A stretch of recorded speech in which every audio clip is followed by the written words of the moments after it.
Friends, welcome to my channel. Today we are going to talk about Cancer Ascendant and the predictions for the month of April 2023. Cancer Ascendant people are natural leaders, but since Moon is also their Ascendant Lord, as well as the ruler of thought process, it has a larger role to play in their life. And the position of the Moon in their birth chart plays a very prominent role in deciding about the progress of the Cancer Ascendant people in their lives.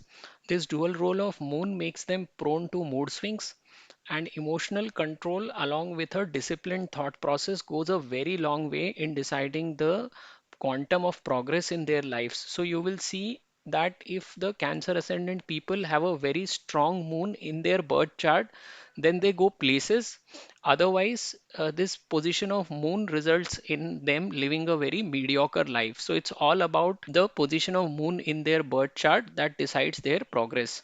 Now, coming to the predictions for the month of April, first of all, for the Cancer Ascendant people, the 10th house Lord Mars and 12th house Lord Mercury are exchanging places. Now, this is a very important exchange because this would mean that they can undertake a foreign journey in the month of April. This could be related to your work.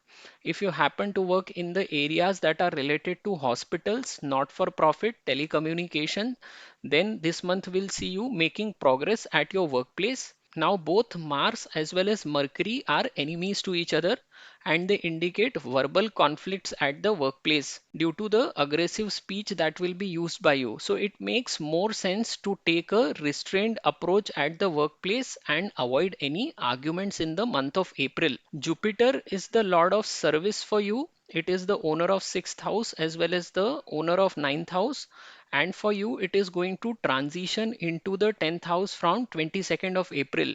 So Jupiter, after its movement in the 10th house, is going to create opportunities for you to grow at your workplace in the span of next 1 year, along with an opportunity to work with foreigners, because Rahu will be present here, and Rahu and Jupiter's combination in the 10th house would mean that if you work with foreigners, or if you decide to migrate to a foreign country and work there, then you will see a big jump in perks that you derive at the workplace. For people who are in service, the best time for in the month of April is from 20th to 22nd of April. Sun is going to transit through the ninth house till 13th of April, and then it is going to come into its exalted position in the house of action from 14th of April, and it is going to stay here till 14th of May. This position of Sun is going to bring you laurels at your workplace. Rahu is also present in the 10th house, and this again indicates that you will be able to travel to a foreign country because Rahu represents everything that is foreign, and since Sun is also the lord of self-earned wealth, you will see income coming from the profession. And the best time frame for you financially would be at the beginning of the month, which is from 1st to 3rd of April, and then again at the end of the month on 29th and 30th of April.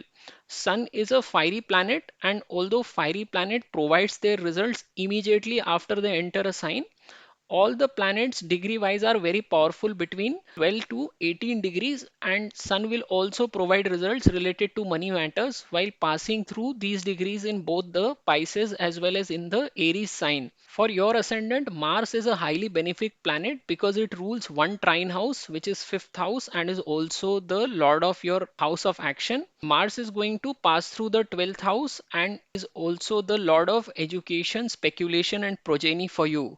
So if you're dealing in the speculative markets, then you will derive gains by investing for a longer time in the foreign markets.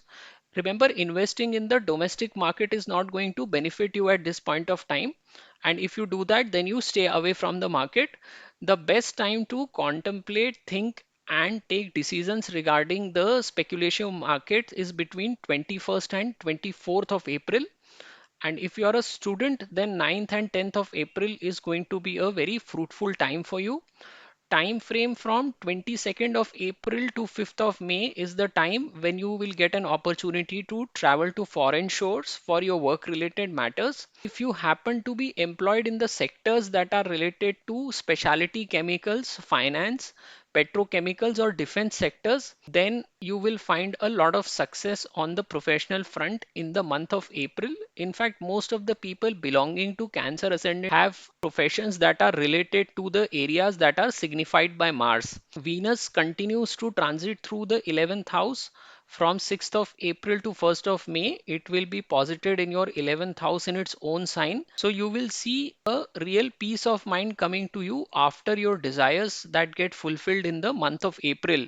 Venus is also the natural significator of romance. People who are romantic in nature will see a very good time frame from 9th to 23rd of April, and they will be able to spend a lot of time with their counterpart during this month. Now, there are also certain dates where you need to remain cautious and avoid taking any key decisions. So, for you, these dates in the month of April are 11th and 12th of April, 16th and 17th of April, and 25th and 26th of April. Avoid taking any key decisions during these 6 days. If you look overall, the month of April is going to be very good on the professional front. The presence of exalted sun in the 10th house itself is a guarantee of success at the workplace.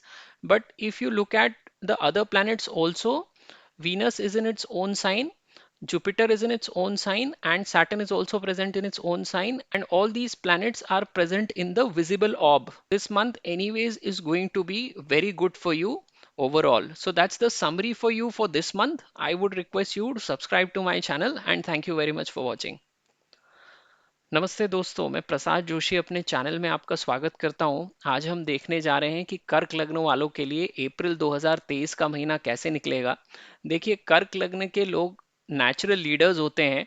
आप कई जगहों पे politics में देखेंगे बहुत सारे नेता कर्क लग्न के होते हैं, और इसके पीछे एक बहुत बड़ा कारण ये होता है कि अगर उनकी जन्म कुंडली में चंद्र की स्थिति बहुत मजबूत हो, यानी अगर चंद्र प्रथम भाव में ही बैठा हो, द्वितीय भाव में बैठा हो, या फिर वो 9वें या 10वें या 11वें भाव में बैठा हो, तो ऐसे लोगों के लिए अपने इमोशंस पे काबू पाना बाकी कर्क लग्न के लोगों के मुकाबले में ज्यादा आसान होता है। और जितनी ज्यादा अच्छे ग्रहों की दृष्टि इस चंद्र पर पड़ती है लग्न कुंडली में, उतना ही इन लोगों की मानसिक स्थिति बहुत मजबूत हो जाती है, क्योंकि बाकी लग्नों के लिए लग्न स्थान अलग है और चंद्र स्थान अलग है, लेकिन यहाँ पर चूंकि चंद्र ही आपका लग्न स्वामी है, इसलिए चंद्र की स्थिति आपकी जन्म कुंडली में डिसाइड करती है कि आप जीवन में कितना आगे बढ़ पाएंगे। और ऐसे लोगों के मूड स्विंग्स बहुत ज्यादा होते हैं, और इसीलिए अगर ये अपने इमोशंस पे कंट्रोल कर सकें और अपनी एक थॉट प्रोसेस में एक डिसिप्लिन ला सकें, तो ये लोग बहुत ऊपर उठ सकते हैं। और यही एक डिफरेंस होता है उन लोगों के बीच में जो कि बहुत ऊपर जाते हैं और जो लोग मध्यम स्तर पे काम करते हैं जब कर्क लग्न की बात आती है तब। अब अगर हम अप्रैल महीने के प्रेडिक्शंस को देखें, तो सबसे पहले आप देखिए कि दशमेश और द्वादशेश का आपस में स्थान परिवर्तन हो रहा है। मंगल बुध की राशि में बैठे हैं, बुध मंगल की राशि में बैठे हैं। तो इसका मतलब ये है कि आपको अप्रैल के महीने में कहीं कार्यस्थल के लिए फॉरेन विजिट करने की संभावना बहुत बढ़ जाती है। और अगर आप हॉस्पिटल से जुड़ा हुआ कार्य क्षेत्र में, telecommunications, not for profit, in sectors में अगर आप काम करते हैं, तो आपके लिए प्रोफेशनल फ्रंट पे भी इस महीने में तरक्की करने की संभावना बहुत अच्छी है। अब यहाँ पे एक जो माइनस वाली बात होती है वो ये है कि मंगल और बुध दोनों एक दूसरे के शत्रु हैं, तो इसीलिए मंगल का अग्रेशन बुध में समाएगा, यानी आप अपनी स्पीच में अगर अग्रेशन लेके आएंगे तो आपके लोगों के साथ वाद विवाद हो सकते हैं, मौखिक तौर पर भी, जो कि अगर ना रुकें तो फिजिकल फाइट्स में भी कन्वर्ट हो सकते हैं। इसलिए ये एक बहुत सेंस बनाता है इस समय में कि आप अपने गुस्से को काबू रखिए और वर्क प्लेस पे लोगों से झगड़ा करने से बचिए इस समय में, नहीं तो आपके लिए परिणाम अच्छे नहीं होंगे। गुरु आपके लिए छठवें और नवें भाव के स्वामी बनते हैं, आपके लिए बहुत महत्वपूर्ण ग्रह हैं, और 22 अप्रैल को ये दशम स्थान में चले जाएंगे। तो गुरु का दशम भाव में मित्र राशि में 1 साल तक रहना, यानी आप अपने कार्यस्थल पे धीरे धीरे बड़े होते जाएंगे अगले 1 साल में। अप्रैल 22 से अक्टूबर 22 के बीच में गुरु और राहु की भी युति बनेगी। इसे हालांकि हम गुरु चांडाल योग कहते हैं, लेकिन अगर आप राहु की दिखाई हुई चीजों का इस्तेमाल कर लें अपने कार्यस्थल पे, यानी अगर आप फॉरेनर्स के साथ जुड़ जाएं अपने कार्यस्थल पे या फॉरेन कंट्री में चले जाएं काम करने के लिए, तो ये समय आपके लिए प्रोफेशनल ग्रोथ के हिसाब से सबसे अच्छा समय रहेगा। अगर हम अप्रैल महीने की बात करें तो जितने भी नौकरी पेशा लोग हैं उनके लिए 20 से 22 अप्रैल तक का समय सबसे अच्छा रहेगा। अगर सूर्य पे हम नजर डालें तो सूर्य 13 अप्रैल तक नवे भाव में बैठे रहेंगे और इसके बाद ये आपके कर्म स्थल पे आ जाएंगे। कर्म स्थल पे सूर्य अपनी उच्च राशि में यानी मेष राशि में होना, आप बहुत सारे आईएएस आईपीएस और ब्यूरोक्रेट्स के कुंडलियों में सूर्य देखेंगे दशम भाव में मेष राशि का। ये सबसे बेहतरीन पोजीशन होती है सूर्य के लिए। और जब भी कभी सूर्य दशम भाव में होता है तो वो व्यक्ति के लिए काफी सम्मान लेके आता है। ऐसे लोग काफी पावरफुल पोजीशंस पे होते हैं अगर सूर्य आपकी जन्म कुंडली में यहाँ बैठा हो। अभी ये गोचर से जाएगा तो भी आपको टेम्पररी तो कुछ सम्मान दिलवा कर ही जाएगा, अपने कार्यस्थल पे ऊंचा उठवा के जाएगा।